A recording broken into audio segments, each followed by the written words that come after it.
স্মৃতি বড়ই অদ্ভুত জিনিস। চাইলে ভুলে যাওয়া যায় না, আর না চাইলেও মাঝে মাঝে ফিরে আসে। হঠাৎ কোনো গন্ধে, কোনো বিকেলে, কোনো গানে। সেই পুরনো হেসে ওঠা মুহূর্তগুলো আজ অকারণে চোখ ভিজিয়ে দেয়। যাদের নিয়েছিল জীবন, তারা আজ কেবল গল্পের পাতায়। কিছু স্মৃতি থাকে বুকে যত্ন করে রাখা, কিছু স্মৃতি থাকে ভুলে যাওয়ার অভিনয়ে ঢেকে রাখা। তবু তারা সময়ে সময়ে ফিরে আসে, হৃদয় জুড়ে, নিঃশব্দ কষ্ট হয়ে। তবে একটা সময় আসে যখন কারো পাশে থাকাটাও আর দরকার হয় না। নিজের ভাঙা টুকরোগুলো একা একাই গুছিয়ে নিতে হয়। তখন আর অভিযোগও জমে না, শুধু বোবা হয়ে যায় জমে থাকা সব অনুভূতিগুলো। চোখে জল আসে না, হৃদয় কাঁপে না, শুধু একটা নিঃশ্বাস বেরিয়ে আসে নীরবতা দিয়ে মোড়া দীর্ঘশ্বাস। এই নীরবতাই তখন সবচেয়ে কাছের সাথী হয়। আর একাকিত্ব তা হয়ে ওঠে নিজের ঘর, নিজের তৈরি একটা নিরাপদ পৃথিবী। সুপ্রিয় দর্শক, আসসালামু আলাইকুম। আমি লাকি, ঢাকা থেকে বলছি। লাকিস মিনি ওয়ার্ল্ডের পক্ষ থেকে আপনাদের সবাইকে শুভেচ্ছা জানাচ্ছি। কাছে কিংবা দূরে, দেশ এবং দেশের বাহিরে, যে যেখান থেকে আমার আজকের ভিডিওটি দেখছেন কিংবা দেখছেন না, আশা করছি আল্লাহ পাকের অশেষ রহমতে আপনারা সবাই খুব ভালো আছেন। আমিও আলহামদুলিল্লাহ আল্লাহ পাকের অশেষ রহমতে বেশ ভালোই আছি। চলে এলাম আজকে নতুন আরেকটি দিনের গল্প, কথা এবং কাজ নিয়ে। কেমন আছে আমার মিষ্টি ভাই আপুরা? আই হোপ সবাই ভালো আছেন, সুস্থ আছেন এবং নিরাপদে আছেন। বলতে পারেন অনেক দিন পরেই আপনাদের সঙ্গে একটা ভিডিও নিয়ে হাজির হলাম। আসলে প্রতিদিনই ইচ্ছে করে আপনাদের সাথে ভিডিও দেওয়ার, কিন্তু সেটা আর দীপ করে হয়ে ওঠে না। নানা রকম ব্যস্ততা, অসুস্থতা সব মিলিয়েই কেমন জানি হয়ে গেছে। গত দুদিন চেষ্টার পরে আজকে একটা ভিডিও আপনাদের সঙ্গে শেয়ার করলাম। অনেকে হয়তো বা ভাবছেন যে আপু এখন তো রমজান মাস, তাহলে সকালবেলা নাস্তা কেন তৈরি করছো? তাই প্রথমেই বলে নিচ্ছি, এই ভিডিওটা ছিল যেদিন আমরা সেহরি খেয়েছি সেদিন। এক কথায় রমজানের আগে শেষ নাস্তা বলতে পারেন। তো সেদিনই আমি সম্পূর্ণ ভিডিওটা রেডি করেছি, কিন্তু অনেক চেষ্টার পরেও আমি ভিডিওটা আসলে শেয়ার করতে পারিনি। যাই হোক, অলমোস্ট আজকে তো আমরা দ্বিতীয় রমজানে পড়ে গেছি। তো ভিডিওটা একদিন দুদিন আগের হলেও ভাবলাম আপনাদের সঙ্গে শেয়ার করি। তো কিভাবে আমার দিনটি কাটিয়েছি আর কি প্রস্তুতি নিয়েছি রমজান উপলক্ষে, সেটাই আজকের ভিডিও জুড়ে থাকছে। তো আশা করছি একটু হলেও আপনাদের ভালো লাগবে, তাই ভিডিওটি স্কিপ না করে সম্পূর্ণ দেখতে থাকবেন। আর হ্যাঁ, ভিডিও শুরুতেই বলে নিচ্ছি, ভিডিও দেখতে দেখতে যদি ভিডিওর কোনো একটি অংশ আপনার কাছে ভালো লেগে যায়, তাহলে অবশ্যই ভিডিও নিচে একটি লাইক দিয়ে ভিডিওটি কন্টিনিউ করবেন।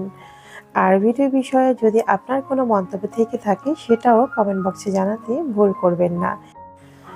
আপনার মতামতটি আমার কাছে কিন্তু অনেক বেশি গুরুত্বপূর্ণ, তাই আশা করব অবশ্যই ভিডিও বিষয়ে আপনার মতামত থাকলে সেটা জানিয়ে যাবেন। তো এই যে রমজানের আগের দিন সকালবেলা আমি রুটি বানিয়ে নিয়েছিলাম। ২ ধরনের রুটি আমি সবসময় তৈরি করি। নিজের জন্য লাল আটার রুটি তৈরি করি, আর বাচ্চাদের জন্য সাদা আটার রুটি তৈরি করি।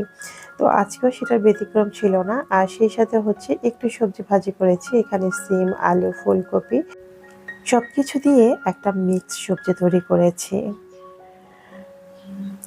তো কথা বলতে বলতে কিন্তু আমার নাস্তাটা অলমোস্ট তৈরি হয়ে গিয়েছিল।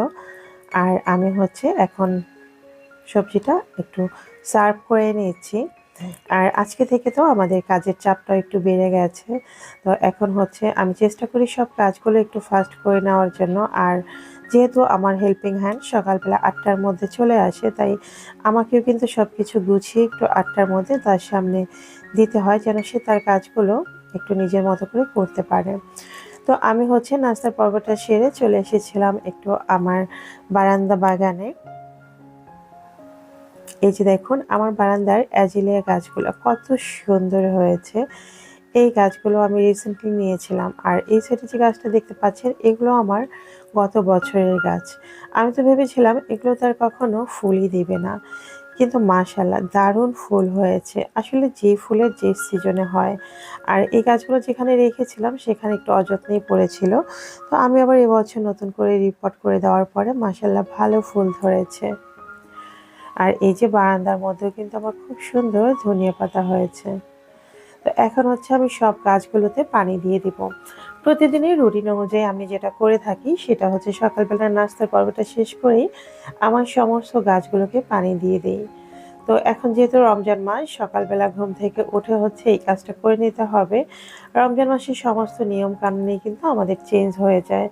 যদিও কাজের চাপ অনেক বেশি থাকে, থাকলেও কিছু করার নেই। আসলে এই মাসটাতে আমরা সবথেকে বেশি গুরুত্ব দিয়ে থাকি ইবাদত বন্দেগী কিভাবে করব, কোন সময়টা করব সেটা নিয়ে আসলে চিন্তায় থাকি। তাই চেষ্টা করি একদম খুব সকাল সকাল বাসার সবকিছু গুছিয়ে নেওয়ার জন্য। তো আমি প্রথমে হচ্ছে আমার বেলকনিটার মধ্যে গাছগুলোতে পানি দিয়ে দিয়েছি। এরপরে চলে এসেছি মেয়ের বেলকনিতে। মেয়ের বেলকনিটা কিন্তু ফুলে ফুলে একদম সেজে উঠেছে। অনেক সুন্দর সুন্দর ফুল দিয়ে আমি বেলকনিটা সাজিয়েছি। এই যে দেখতে পাচ্ছেন, আপনারা কিন্তু লাস্ট ভিডিওতে দেখেছেন আমি ফুল গাছগুলো নিয়ে এসেছি। তো মাশাআল্লাহ এখন ফুলগুলো এক এক করে সব ফুটতে শুরু করেছে। আর এই গাছটায় অতিরিক্ত পরিমাণে কলি থাকার কারণে এই ফুলগুলো কিন্তু সবগুলো ফুটতে পারছে না। আর সেই সাথে এই গাছটাতে মনে হয় একটু ভাইরাসও আক্রমণ করেছে। আর পাশ থেকে দেখেন এই যে লাল হলুদ যে শেড ফুলটা, এটা কিন্তু মাশাআল্লাহ অনেক সুন্দরভাবে ফুটেছে। প্রতিটা কলিই কিন্তু ফুটতে শুরু করেছে। এটা হচ্ছে আমার সারাদিনের ক্লান্তি দূর করার জায়গা। দেখেন, এত সুন্দর একটা জায়গা থাকলে আর কি লাগে। আমার দিনের ম্যাক্সিমাম সময় কিন্তু বেলকনিতেই কেটে যায়। হয়তোবা আপনারা পুরোপুরি ভিউটা বুঝতে পারছেন না, কিন্তু আমার কাছে কিন্তু আমাদের এই বেলকনিটা অনেক বেশি পছন্দের। সব রঙের ফুল দিয়েই আমি আমার এই বেলকনিটা সাজানোর চেষ্টা করেছি। যেহেতু এই সিজনটায় সব থেকে সুন্দর ফুলের মধ্যে অন্যতম হচ্ছে চন্দ্রমল্লিকা। তো চন্দ্রমল্লিকা দিয়েই আমার বেলকনিটা বেশি সাজিয়েছি। আর এই ফুলটা আমার কাছে অনেক বেশি পছন্দেরও। আর গোলাপ, তার সৌন্দর্য সেটা না হয় নাইবা বললাম, আপনারা দেখেই বুঝতে পারছেন। তো এই গাছের পিছনে সময় দিতে দিতে আমার কিন্তু দিনের অনেকটা সময় চলে যায়। আর যে কারণে আপনাদের সঙ্গে কিন্তু ইদানিং ভিডিও শেয়ার করতে পারছি না, বা ভিডিও যে করব সেই ইচ্ছেটুকুও আমার মধ্যে থাকে না। তো ফাইনালি এখন হচ্ছে আমি গাছগুলোকে একটু স্প্রে করে দিচ্ছি। আমি কিন্তু অফ ক্যামেরায় গাছের গোড়ায় পানি দিয়েছি, এখন হচ্ছে সমস্ত গাছগুলোকে ভিজিয়ে দিচ্ছি। প্রতিদিন সকালে কিংবা বিকেলে এভাবে ফুল গাছ কিংবা ফল গাছ একবার করে যদি স্প্রে করে দেওয়া যায় তাহলে গাছের জন্য অনেক বেশি ভালো। ঠিক মানুষ যেমনভাবে গোসল করার পর আলাদা একটা ফিল অনুভব করে, গাছও কিন্তু সেরকমই। তাছাড়া কুয়াশায় যখন সেই শিশিরটা গাছের পাতায় পড়ে সেটা কিন্তু পাতার জন্য, ফুলের জন্য অনেকটাই ক্ষতিকারক। যদিও সেটা প্রকৃতির নিয়মেই আসে, তারপরেও সেই কুয়াশাটা যদি ধুয়ে ফেলা যায় তাহলে গাছের জন্য অনেকটাই হেল্পফুল। তো যাই হোক, আজকে তো প্রথমেই বলেছি আমি রমজানের আগের দিন চেষ্টা করছি একদম সারা মাসের কিছু কাজ করে নেওয়ার জন্য, যেন আমার এই 30 দিনে একটু কাজের পরিমাণটা কমে বা অনেকটাই হেল্প হয়। তো গতকাল হচ্ছে এই কলিজা, মাংস এগুলো আপনাদের ভাই এনেছে। কলিজার পরিমাণটাই বেশি, কলিজা খেতে আমার একটু বেশি ভালো লাগে। তো সেই কারণে একটা গরুর কলিজা সম্পূর্ণটাই নিয়ে এসেছিল। তো সেগুলি হচ্ছে এখানে আমি একটু গুছিয়ে রেখেছি। তো সেগুলো আমার যে হেল্পিং হ্যান্ড তাকে দিয়েছিলাম কাটাকাটির জন্য, তারপর হচ্ছে সেটা বক্স করে এখন রেখে দিচ্ছি। আর এখানে আলাদা করে প্রায় 1.5 কেজির মতো মাংস রেখেছি, সেটা হচ্ছে আমি আচার দেবো বলে। তো জানি না আসলে রমজানের মধ্যে কবে কখন কিভাবে দিব, এছাড়াও অন্যান্য কাজ আছে। যদি কখনো দিই সেটা অবশ্যই আপনাদের সঙ্গে শেয়ার করব। তো আমি এখন এক এক করে সমস্ত কলিজা মাংসের বাটিগুলো ফ্রিজে তুলে রাখবো। তো এভাবে যদি একটু একটু করে কাজগুলো এগিয়ে নেওয়া যায় তাহলে কিন্তু রমজান মাসে খুব একটা ঝামেলা হয় না। আর ইফতারির সময় সেটা তো আমি আলাদাভাবে করে রাখি, যেন প্রতিদিন কোনো ঝামেলা না করতে হয়। আর এই যে দেখেন, আমি কিন্তু অফ ক্যামেরায় অনেক কাজ করে ফেলেছি। যেহেতু আপনাদের সাথে ভিডিও শেয়ার করা হয় না, তাই কিন্তু সেগুলো আপনাদেরকে দেখানো হয় না। এই যে পুরো ফ্রিজ কিন্তু আমার লোড হয়ে আছে। এখানে মশলা থেকে শুরু করে মাছ মাংস যেখানে যা ছিল সব কিছু এনে একদম ফ্রিজের মধ্যে লোড করে রেখেছি, যেন রমজান মাসে সব কিছু হাতের কাছে পাওয়া যায়। রমজানে আমরা সবাই চেষ্টা করি স্পেশাল কিছু তৈরি করার জন্য বা ইফতারে একটু নতুন নতুন কিছু রাখার জন্য, আর সেটা চিন্তা করেই সব কিছু আসলে আয়োজন করা। আর হাতের কাজ কমিয়ে রাখার জন্যই কিন্তু এত কিছু করছি। আর এই যে দেখেন কলিজার সাথে হচ্ছে সেই একটা গরু সম্পূর্ণ ভুঁড়িটাও কিন্তু নিয়ে এসেছিল। যেহেতু আমরা রোজার দিনে খুব বেশি একটা মাছ খেতে পারি না বা মাংস যে খুব একটা খাই বিষয়টা তেমন না, বাচ্চারা যেটা পছন্দ করে ওদের পছন্দের উপর নির্ভর করেই কিন্তু আমাদের খাওয়াটা হয়। তো ওরা কিন্তু খুব একটা মাছ পছন্দ করে না, খাওয়ার মধ্যে শুধু ইলিশ মাছ চিংড়ি মাছ এই দুইটা মাছই একটু পছন্দ করে। তো সেটাই ওদের কথা মাথায় রেখে কিন্তু ওদের পছন্দের খাবারগুলোই কিনে তারপরে হচ্ছে ফ্রিজে রেখে দিচ্ছি যেন হাতের কাছে থাকে। তো একদিকে হচ্ছে আমি বড়িগুলোকে সিদ্ধ করে নিচ্ছিলাম সেগুলো পরিষ্কার করার জন্য, আর এইদিকে হচ্ছে চিংড়ি মাছগুলো পরিষ্কার করা হয়ে গেছে। এখন এগুলো হচ্ছে আমি কয়েক পিস আজকে রান্না করব, আর কিছুটা হচ্ছে এখন বক্স করে রেখে দিব। মশলার যত আইটেম ছিল সেগুলো কিন্তু আমি এক এক করে আগেই করে নিয়েছি যেন পরবর্তীতে আমাকে সেই কষ্টগুলো করতে না হয়। আশা করছি যতগুলো মশলা করেছি সেটা হয়তো বা আমার পুরো রমজান মাস চলে যাবে, আর যদি লাগেও সেটা হয়তো বা শেষ সময় বা ঈদের আগ মুহূর্তে কিছু মশলা করা লাগতে পারে।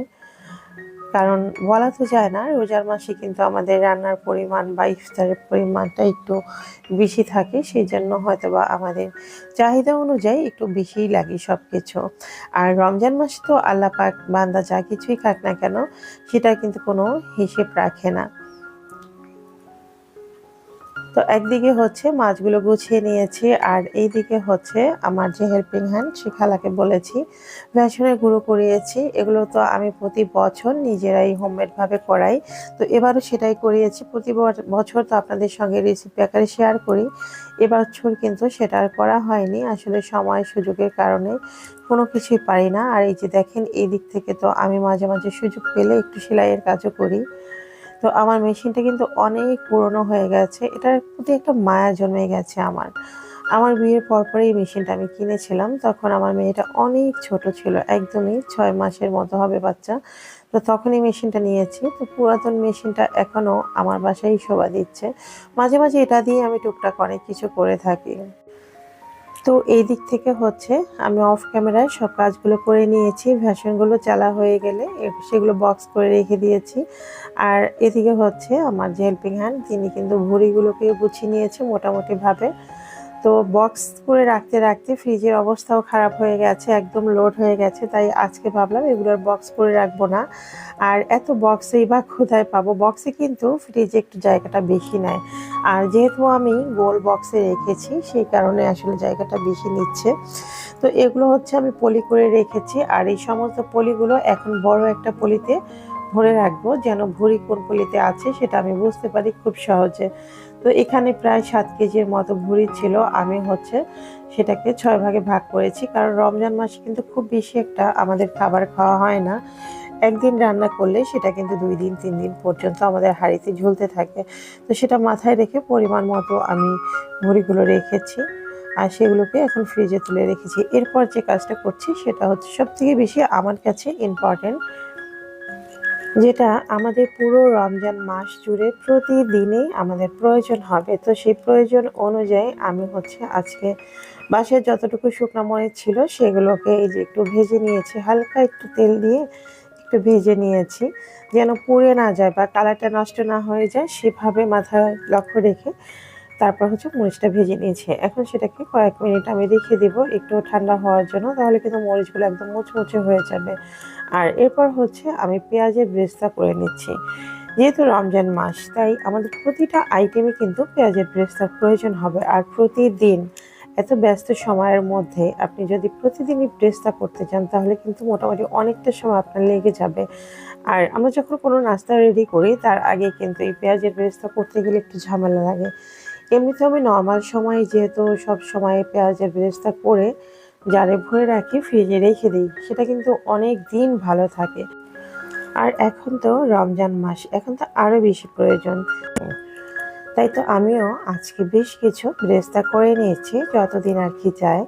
ভাবলাম কিছুটা হলেও হাতের কাজ তো কমবে, আর কোনো কিছু তৈরি করার আগে আমাকে হুটহাট করে চিন্তা করতে হবে না, আমার পেঁয়াজ বেরেস্তার একটা ঝামেলা রয়েছে। তো আপনারাও চাইলে কিন্তু এখনও সময় করে কিছু বেরেস্তা এভাবে করে নিতে পারেন। আর এগুলো যদি আপনি নর্মাল ফ্রিজে রেখে দেন, কিচ্ছু হবে না, একদম মুচমুচেই থাকবে। তবে রাখার আগে অবশ্যই পেঁয়াজটাকে একটু ঠান্ডা করে নিতে হবে। তো আমি এখন আবারও কিছু পেঁয়াজ বসিয়ে দিয়েছি, আর এই দিক থেকে মরিচের বোটাগুলো ফেলে দিয়েছি। এখন সেটাকে ফাঁকি করে নিচ্ছি। খুব বেশি মিহি করব না, তাহলে কিন্তু গুঁড়া মরিচের মতো হয়ে যাবে। যতটুকু সম্ভব চেষ্টা করব আদা ভাঙা করে রাখার জন্য। এভাবে চিলি ফ্লেক্সটা করে রাখলে একদম অনেকটাই কিন্তু কাজ সহজ হয়ে যায়। আর রোজা রেখে কিন্তু এই মরিচ ধরাধরিটা কিন্তু আমার কাছে একদমই ভালো লাগে না। তো সে কারণে আমি যতটুকু সম্ভব পেরেছি কিছুটা করে রেখেছি। আবার নতুন করে যখন বাসায় মরিচ নিয়ে আসবে, সেগুলো কিন্তু এভাবে চিলি ফ্লেক্স বানিয়ে রাখবো। তো আপনি চাইলে এই মরিচের গুঁড়োটাও কিন্তু ফ্রিজে সংরক্ষণ করতে পারেন, সেটা কিন্তু দীর্ঘদিন ভালো থাকবে। তো এই যে এখন আমি পেঁয়াজগুলোকে একটু ঠান্ডা করে নিয়েছি, এখন এই জারটার মধ্যে ভরে নিব। তো মোটামুটি যতগুলো আমি পেঁয়াজের বেরেস্তা করেছি, বেশ ভালো সময় কিন্তু আমার হয়ে যাবে। তো যাই হোক, এ পর্যায়ে বলে দিচ্ছি গত পর্বের ধাঁধার সঠিক উত্তর। গত পর্বের ধাঁধা ছিল কোন ফুল ফোটে না তবুও তাকে আমরা খুব সুন্দর ফুল বলে থাকি। ধাঁধার সঠিক উত্তর ছিল বিউটিফুল। যিনি সর্বপ্রথম কমেন্ট করে সঠিক উত্তর জানিয়েছেন, তার জিমেল অ্যাকাউন্টের নাম এমডি তরিকুল ইসলাম তুহিন। তো আপনি আপনার ভাইয়া আমি জানি না, আপনি যেই হন না কেন, আপনাকে অসংখ্য ধন্যবাদ। আপনি সর্বপ্রথম কমেন্ট করে সঠিক উত্তরটি জানিয়েছেন। এরপর বলে দিচ্ছি আজকের পর্বের ধাঁধা। আজকের ধাঁধা যত বেশি কাঁদে তত বেশি ছোট হয়। আশা করছি আমার বুদ্ধিমান ভিউয়ার্সরা খুব দ্রুতই কমেন্ট বক্সে সঠিক উত্তরটি জানিয়ে দিবেন। আজ তাহলে এখানেই বিদায় নিচ্ছি, দেখা হবে নতুন কোনো পর্বে। ততক্ষণ সবাই ভালো থাকবেন, সুস্থ থাকবেন। আল্লাহ হাফিজ, আসসালামু আলাইকুম।